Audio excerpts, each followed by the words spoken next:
This tutorial is going to tell you how to request time off as a teacher or as a manager, but I'll just be using a teacher profile as an example. So the teacher will log into their portal, they'll pop in their login email and their login password.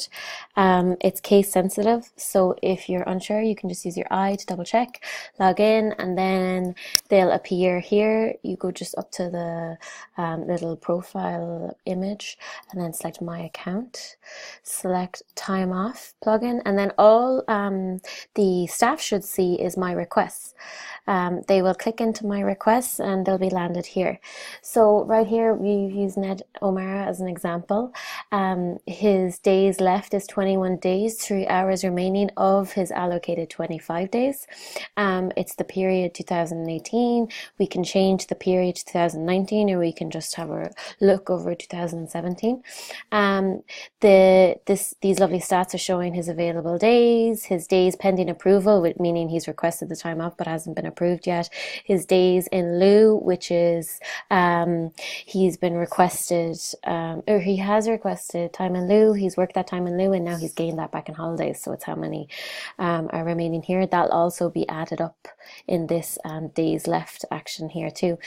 Days approved is 3 days and 5 hours, and then days left is 21 days and 3 hours.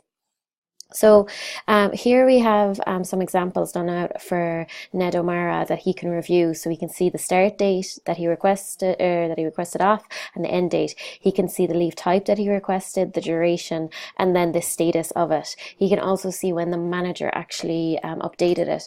And updating it doesn't mean the manager has actually approved it. The manager could have looked at it and just saved it. The manager could have declined it, or the manager could have just cancelled it, and then also could have approved it.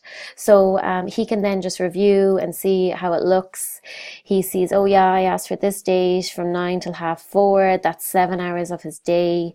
And then he can see his type, which is bereavement, 7 hours. He can also see his note, which was just we popped in testing. If a manager had replied to Ned's request, he would also see the manager's reply, so a little conversation can begin there. And then if Ned was supposed to be working during that time, he would have seen his schedules that he was booked in to teach. So so that's just reviewing his request that he's made, but now we're just going to request time off. So request, it's pre-populated with the period that we're currently in, department that he is assigned to, the type of leave is default to annual, but you can change it to anything else. We'll keep it at annual right now, and then the date is set to today's date and end date is tomorrow. So I will request for December. I'm going to request Friday, the whole day of Friday of December the 7th, just one day. That day is considered 7.5 hours, and then I'm going to write a note, holiday please. He has not been booked into any schedules. There's no one else off at that time, so he knows he is clear, and then save. And that's his request, so now it's outstanding.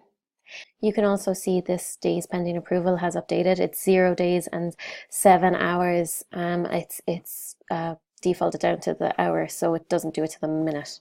That's only it. So that's it. So the next thing that would happen is a manager will get an alert to say Ned O'Mara has requested time off, please review, and then a manager will then pop in and check it out.